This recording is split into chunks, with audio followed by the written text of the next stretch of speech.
The Altarian homeworld glittered like a jewel against the darkness of space. Once, the crystalline towers had sparkled with life and hope. Now they stood dim, their lights conserved to maintain the Great Shield. For 100 years, the Zalaxian warships had surrounded the planet, their weapons occasionally testing the weakening barrier that protected the last of Altarian civilization. Grand Admiral Varric gazed out from the central command spire. His once bright blue skin had faded to a pale gray over the decades of siege. The wrinkles around his large black eyes deepened as he frowned at the latest shield integrity report. "Another sector failing," he said, his voice tired. "How much longer can we hold, Talia?" Chief Engineer Talia looked up from her console. "Perhaps 3 more years at current consumption rates, Admiral. The Eastern Shield generators are operating at 30% efficiency." Varric nodded slowly. 100 years of siege had nearly broken them. The Zalaxians, with their hive-mind military and overwhelming numbers, had simply waited. They knew the Altarians would eventually run out of resources. The Galactic Council. "Meeting?" he asked. "Just finished," said Commander Ilavan, entering the chamber. The younger officer's skin still held some of its blue luster, having been born during the siege. "They offer the same compromise as always. Surrender Hafar. World to Zalaxian control." Unacceptable," Varric said. He had refused this offer 99 times before. He would refuse it again. Ilavan hesitated. There was one new development. The Earth representative spoke up. Varric turned, his interest suddenly piqued. "Earth? The Deathworld planet?" They rarely involve themselves in galactic politics. Their representative suggested a small contingent of their military cadets could be sent to observe our situation. As a training exercise, officially. Varric walked to the central platform and activated the galactic database. The holographic display showed Earth, a blue-green planet with swirling white clouds.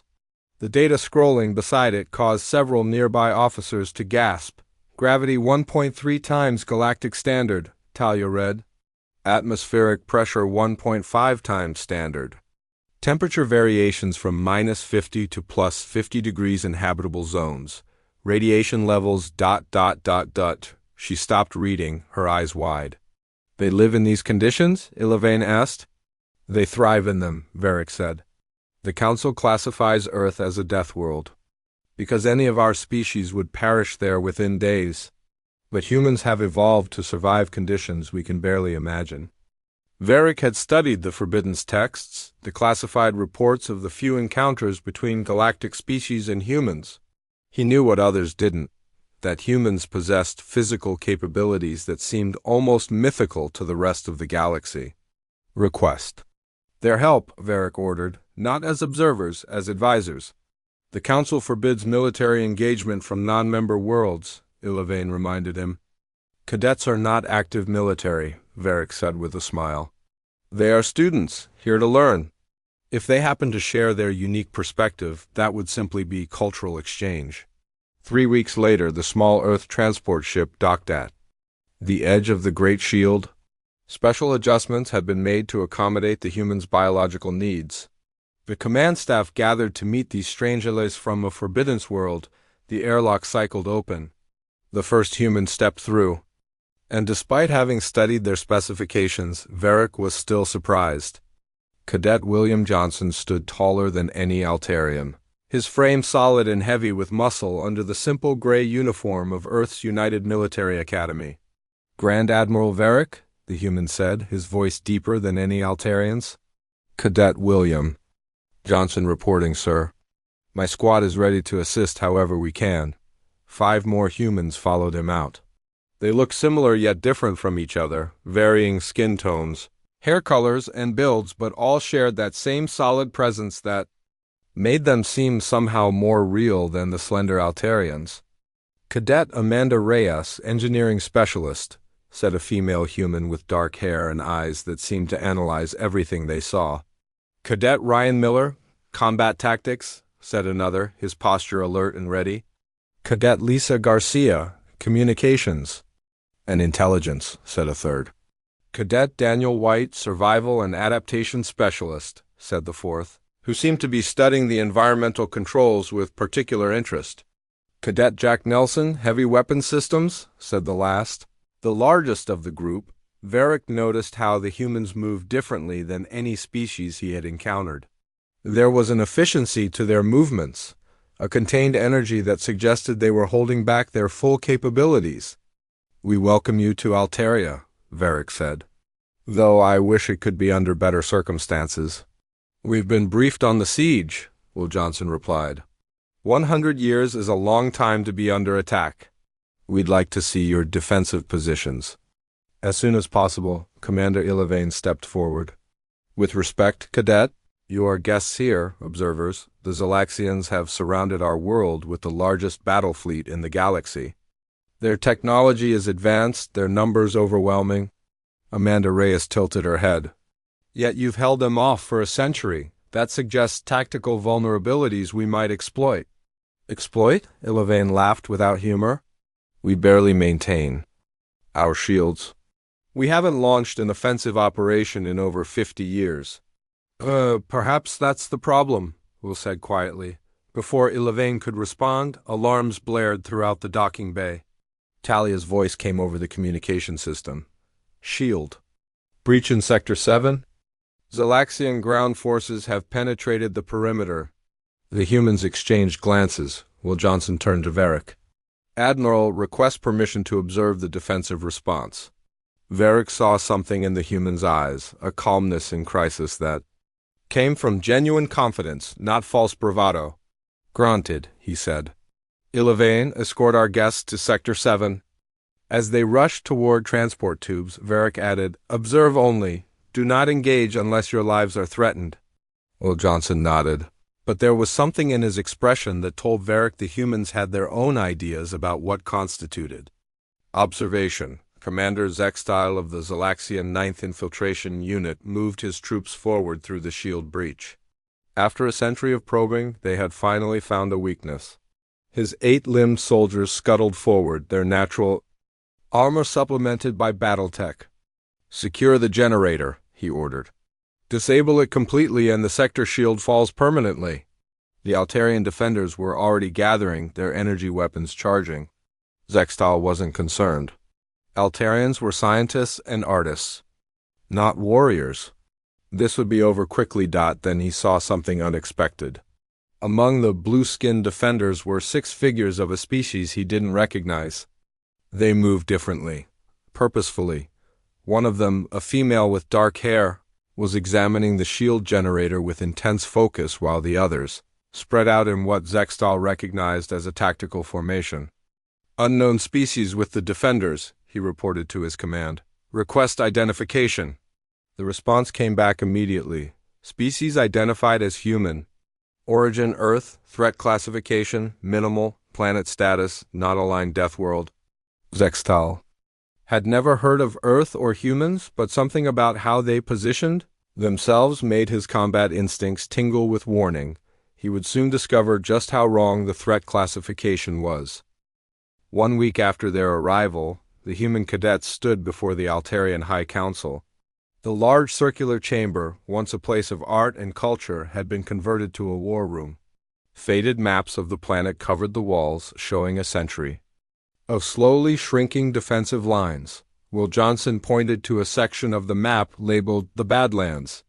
"This region has been abandoned for 50 years because of radiation from damaged reactors," he said. "The Zalaxians don't patrol it because they believe nothing can survive there." Grand Admiral Varric frowned. "Nothing can. The radiation levels are fatal." "Fatal to Altarians and Zalaxians," Don White corrected. "Not necessarily to humans. Our bodies can handle radiation levels much higher than yours." Murmurs of disbelief spread through the council chamber. "I've examined the data," Amanda Reyes added. "The radiation in the Badlands is within tolerable limits for humans with basic protection. We can move through that zone undetected. To what end?" asked Council Elder Naira, her ancient face creased with skepticism. "We'll tap another area on the map. There's a Zalaxian supply depot on the other side of the Badlands. They've placed it there thinking it's safe from attack since no Altarian could cross the contaminated zone. You propose to attack? Varric asked. We propose to infiltrate, Will clarified.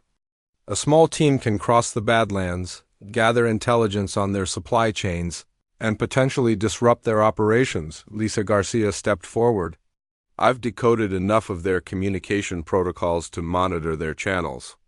They don't expect any resistance. They've grown comfortable in this siege. The council members exchanged uneasy glances. For a century they had focused solely on defense, on survival. The idea of taking offensive action was almost unthinkable. This is not just about one supply depot, Will continued. This is about changing the dynamic of this conflict. For 100 years, the Zalaxians have dictated the terms. It's time they learn that the situation has changed. Admiral Varric studied the young humans. In just 1 week, they had improved shield efficiency by 40%, reorganized defense protocols, and now proposed the first offensive operation in decades. I approve this mission, Varric said, overriding the council's hesitation. But I want it clearly understood that you are under no obligation to take such risks for our world. Will smiled. With respect, Admiral, Earth takes a different view of obligation. You asked for our help. We intend to provide it. 2 days later, the human cadets prepared for their mission. They gathered in a small chamber near the edge of the inhabited zone, checking their equipment. Each wore a modified version of their cadet uniform, adapted by Amanda to provide radiation protection while maintaining mobility. Ilavain watched them with growing respect. The council has requested I accompany you to the edge of the Badlands, he said. Just to the edge? Ryan Miller asked with a slight grin. No Altarian can survive in the Badlands, Ilavain replied. Then we'll see you on our return, Will said, securing a communication device to his wrist. Lisa will maintain contact as long as possible. The journey to the edge of the Badlands was tense. They traveled through increasingly damaged sections of the once beautiful city. Crystal towers lay shattered, their fragments glittering dully in the filtered light of Altaria's sun. When they reached the border of the contaminated zone, Ilavain's radiation detector began to wail. This is as far as I go, he said. Beyond this point, Altarian tissue begins to break down within hours. Amanda checked her own readings. Elevated, but within our tolerance. We should limit exposure to 48 hours to be safe. Will nodded. More than enough time, he turned to Ilavain. Have the medical team standing by when we return? We'll likely have radiation exposure to address. You speak of it so casually. Ilavain marveled. Radiation poisoning is a horrific way to die. Earth has regions with natural radiation, Don explained. Our bodies have adapted to repair damage that would be fatal to other species. We'll get sick, but we'll recover. With final checks complete, the 6 humans stepped across the invisible line into the Badlands. Ilavain watched them go, struck by the realization that these young cadets were willing to endure radiation. Sickness for a world not their own. The Badlands were eerily beautiful. Crystalline structures warped by radiation created strange, twisting formations that caught and refracted light in impossible patterns. The humans moved carefully through the alien landscape, their bodies already feeling the effects of the radiation. Maintaining course to target, Will said, checking their position. Everyone holding up? 5 affirmative responses came back. They all felt the radiation, headaches beginning, nausea building, but they pushed forward. After 6 hours of travel, they reached a ridge overlooking the Zalaxian supply depot. The facility sprawled across a valley, with ships regularly arriving and departing. That's a lot more activity than expected, Ryan observed, using binoculars to study the base. Lisa adjusted her communication device. I'm picking up increased chatter. Something has them excited. They're mobilizing, Will realized. Looks like they're preparing for a major operation. Amanda set up a small sensor array, carefully tuning it to avoid detection. I'm reading energy signatures consistent with assault carriers, lots of them. Don pointed to a large structure in the center of the depot. That building is generating massive power readings. Could be a command center. Will made a quick decision. Change of plans. We need to get inside that facility. If they're planning a major assault, We need to know when and where. The radiation is getting to all of us, Jack Nelson said, wiping sweat from his face despite the cool air. If we stay here much longer, all the more reason to move fast, Will replied. Amanda, can you access their systems remotely? She shook her head. Not from here. I'd need to get to a terminal inside. Will studied the patrol patterns for several minutes. There's a gap in their security on the eastern perimeter. Overconfidence after a century of no resistance. We go in silent, get the intelligence, and get out. Under cover of darkness, the 6 humans infiltrated the Zalaxian facility. Moving with the careful precision of their training, they avoided patrols and made their way to the central building. Their biology is fascinating, Lisa whispered as they hid from a passing guard. They function partly as individuals and partly as a collective. Their neural implants connect them to a shared consciousness. Can you tap into it? Will asked. If I get to a main terminal, yes. They found an access point at a side entrance. Amanda worked quickly to bypass the security while the others stood guard. I'm in, she said as the door slid open. Inside, they found a massive command center. Holographic displays showed the entirety of Alteria, with key points marked for what was clearly a planned attack. They're going to hit all remaining shield generators simultaneously, Will said, studying the displays. They've been building up forces for years.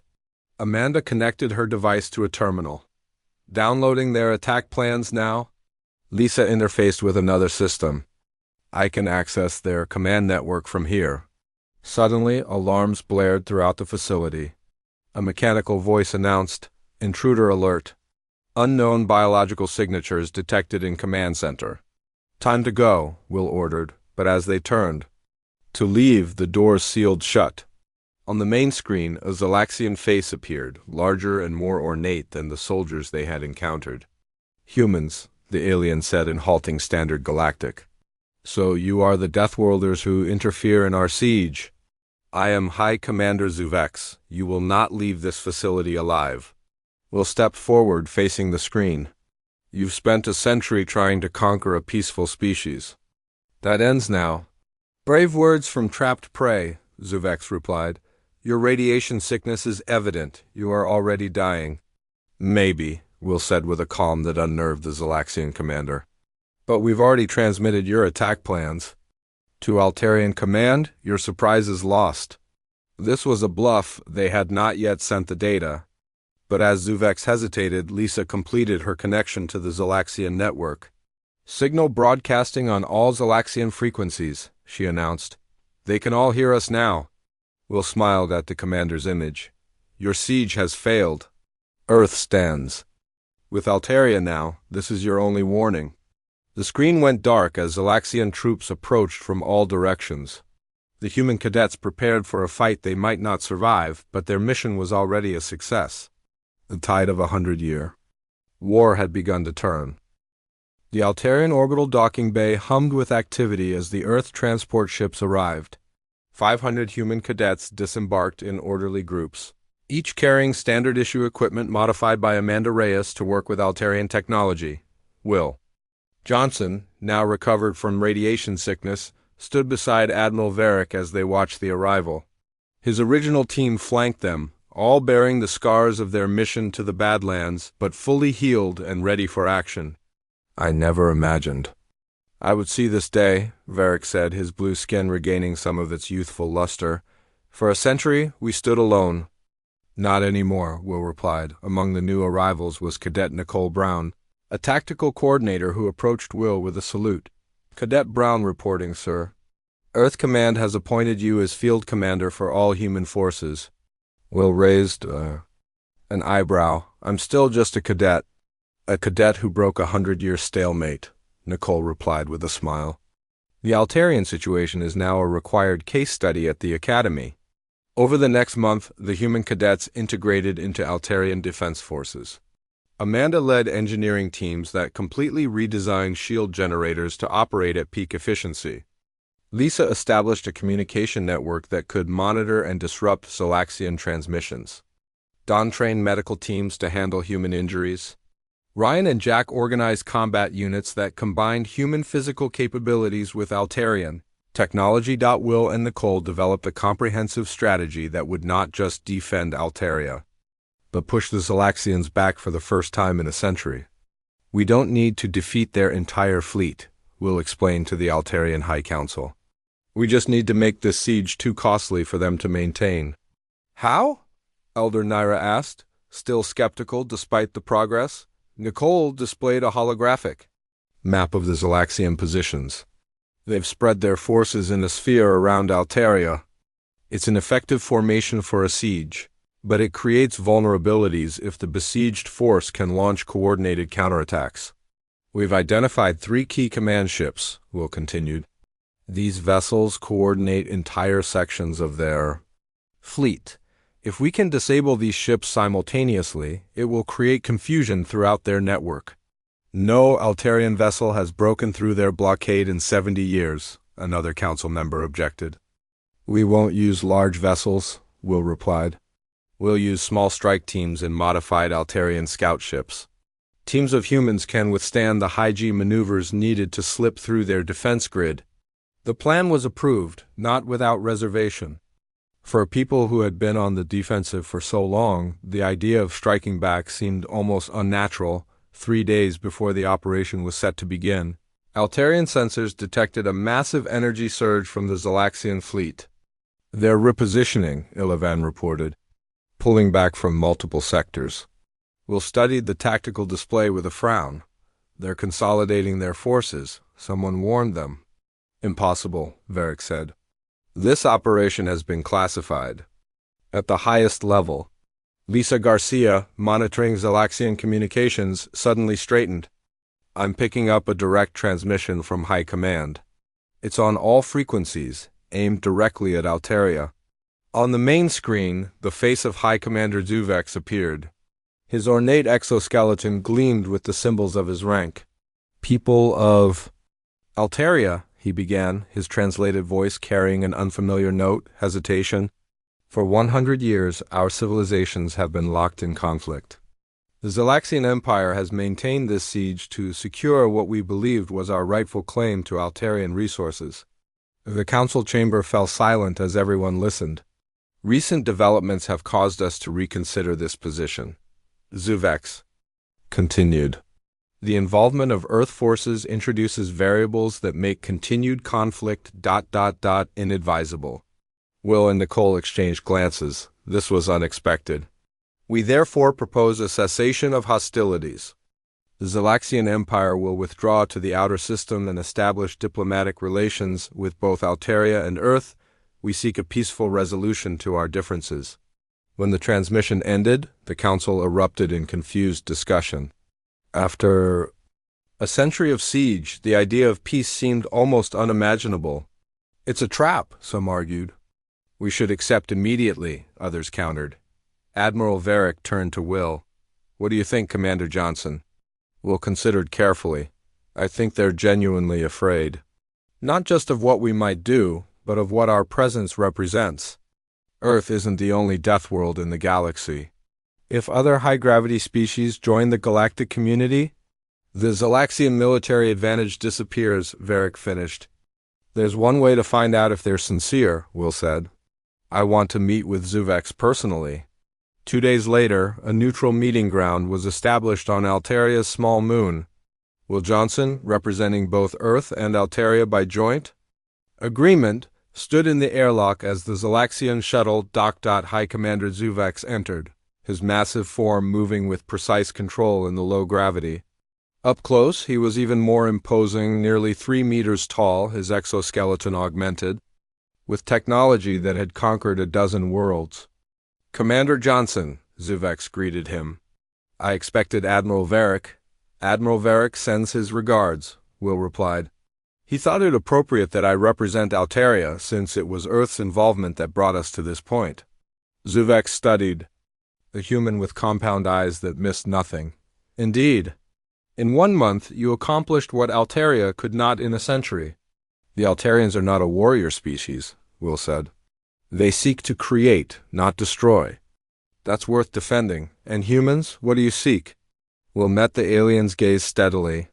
Challenges, connections, new frontiers. We evolved on a world that tried to kill us every day. It made us adaptable. Zuvix made a clicking sound that the translator didn't interpret. My advisors have studied your species extensively since your arrival. Your world has higher gravity, radiation, atmospheric pressure, and temperature variations than 97% of inhabited planets. Your bodies can withstand conditions that would kill most species instantly, which is why this siege can't. Continue, Will said plainly. You won't win. No, Zuvix admitted. We won't. So I ask you, Deathworlder, what terms will satisfy Earth and Altaria? The peace agreement was formalized 1 week later. The Zalaxian fleet began withdrawing to the agreed boundary in the outer system. Altarian citizens emerged from the protected central zones of their cities for the first time in generations, looking up at skies no longer filled with enemy ships. In the Altarian High Council chamber, a ceremony marked the official end of the century-long siege. Admiral Varric, his face solemn, addressed the gathered officials and all 6 of the original human cadets. 100 years of darkness ended by the light of unexpected friendship, he said. Altaria will forever remember the day Earth's Deathworlders came to our aid. Will Johnson stepped forward, now wearing the formal insignia of an Earth military academy graduate. His field promotion had been confirmed, along with those of his team. This is just the beginning, Will said. Earth has requested permission to establish a permanent academy outpost on Altaria.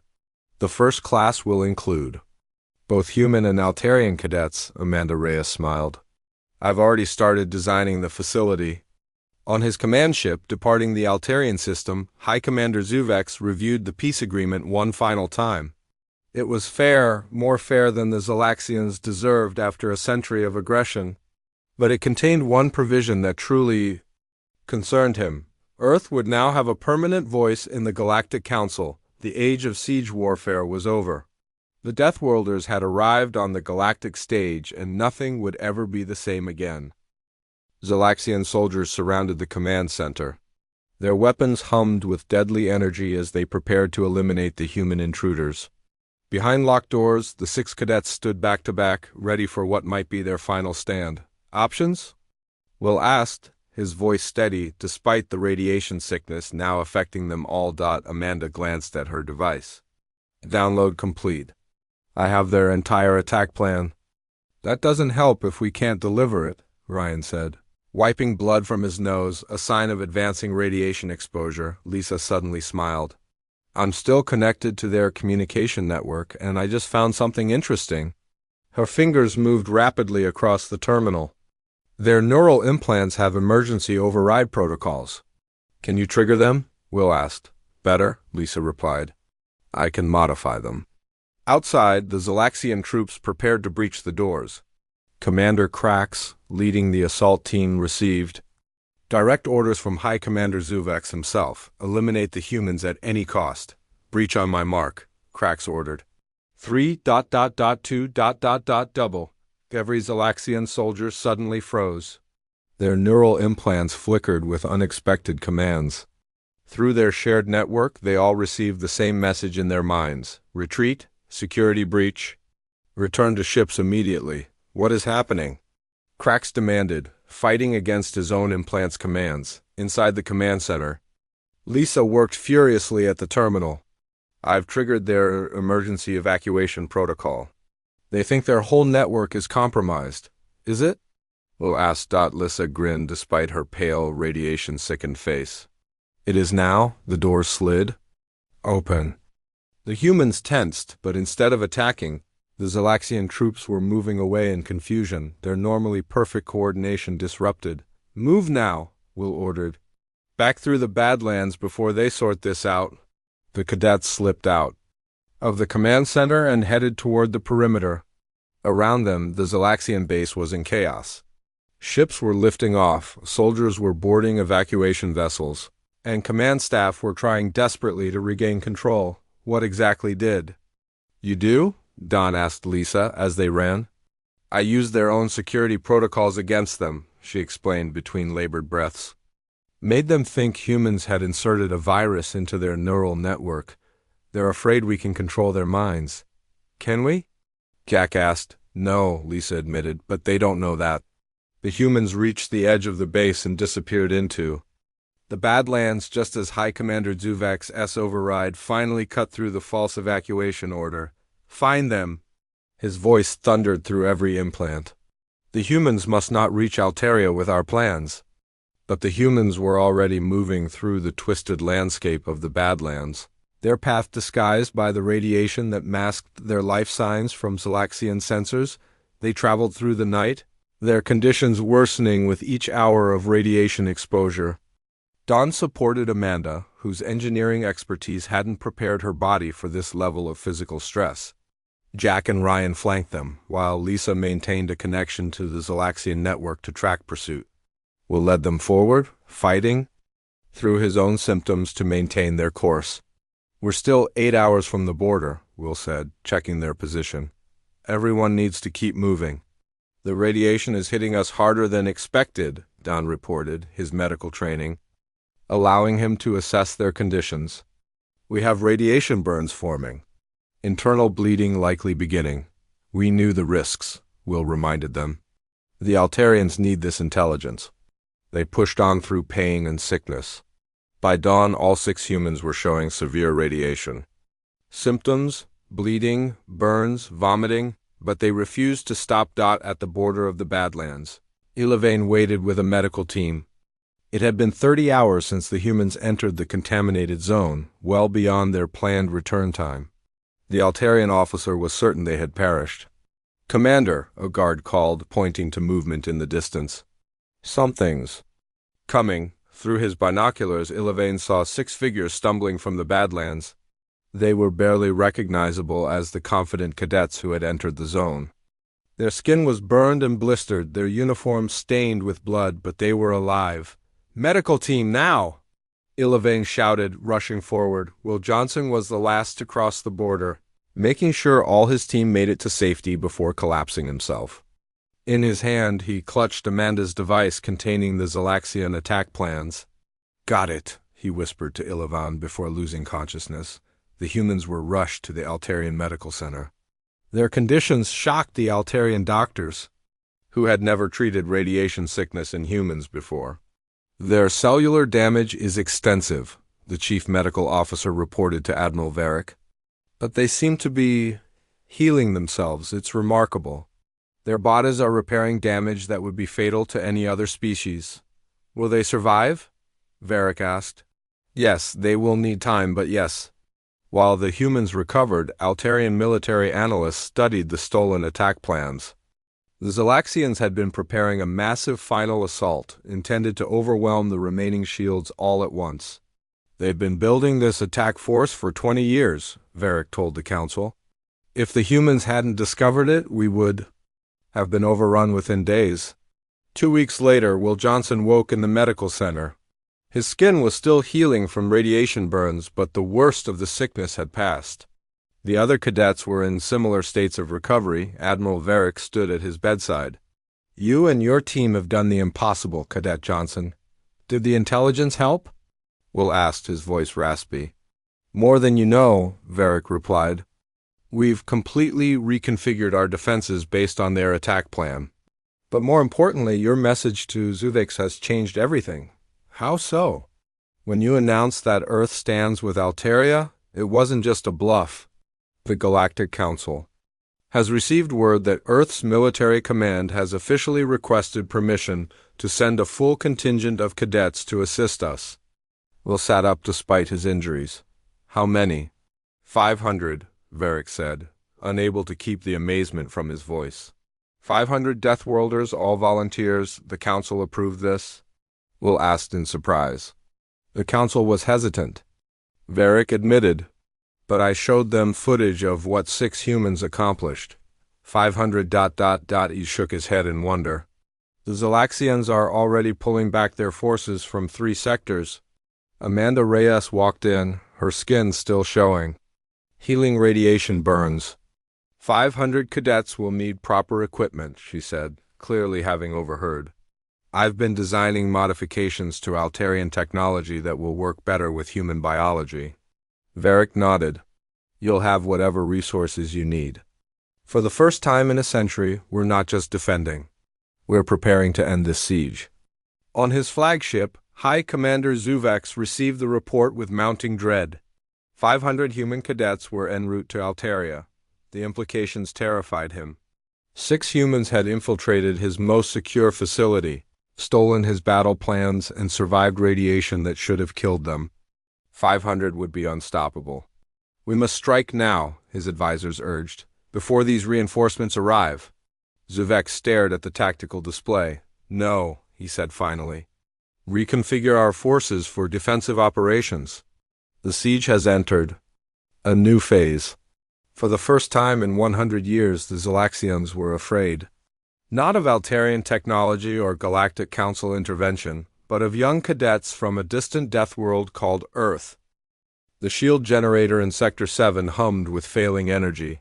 Blue sparks jumped from its damaged panels as Amanda Reyes circled it, her eyes narrowed in concentration. The sounds of energy weapons echoed nearby as Altarian defenders tried to hold back the Zalaxian forces. This technology is incredible, Amanda said, but they've been maintaining it wrong. Will Johnson kept his attention on the advancing Zalaxians.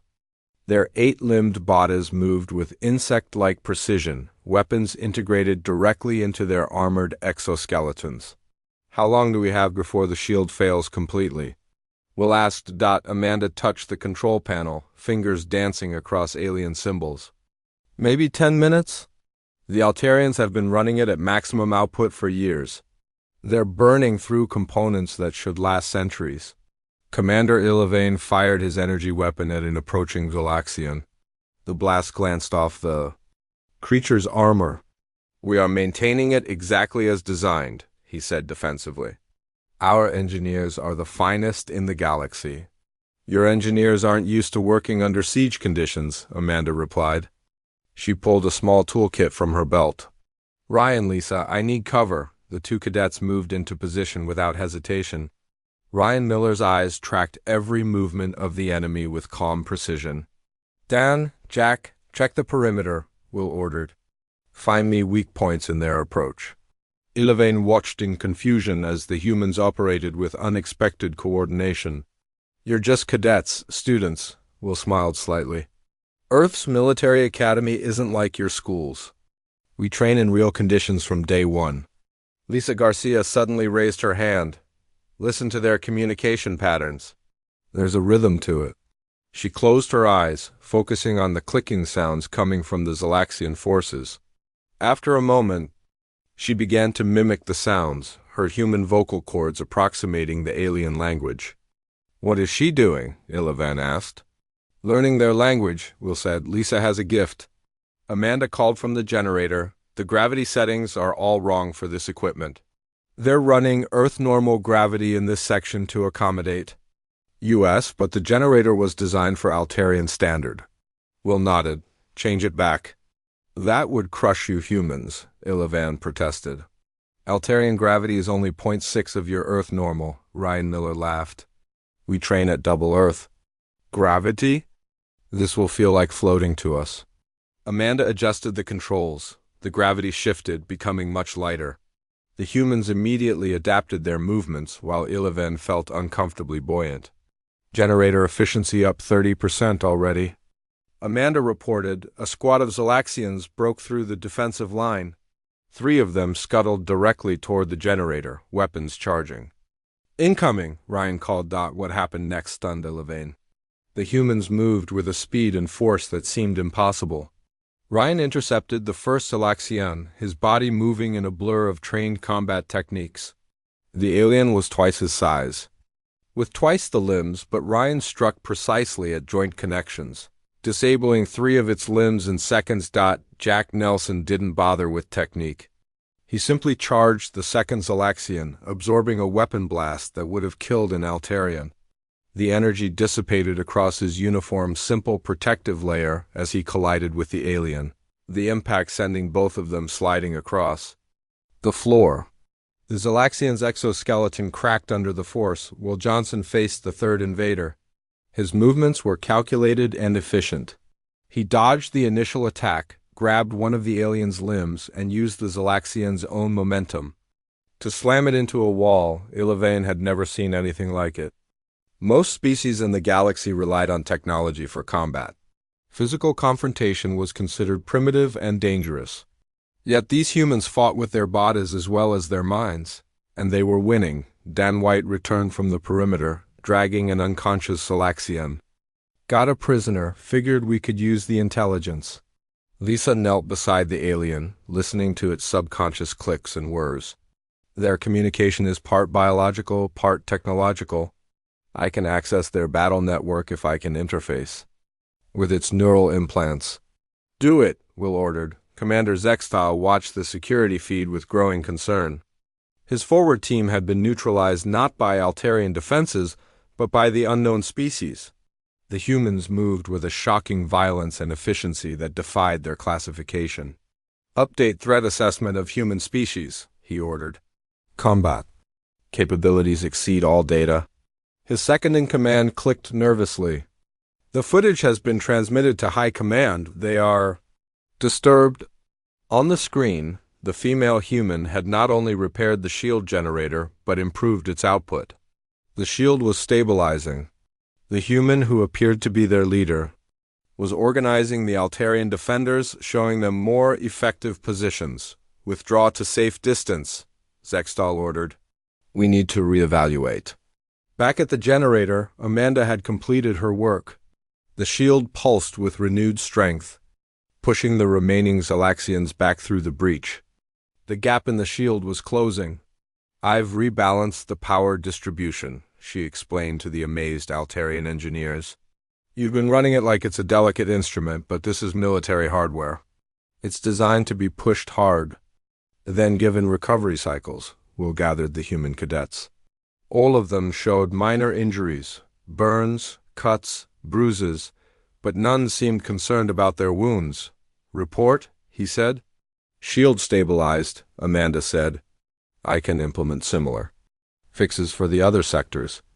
I've accessed their battle network, Lisa said, still connected to the captured Zalaxian's neural implant.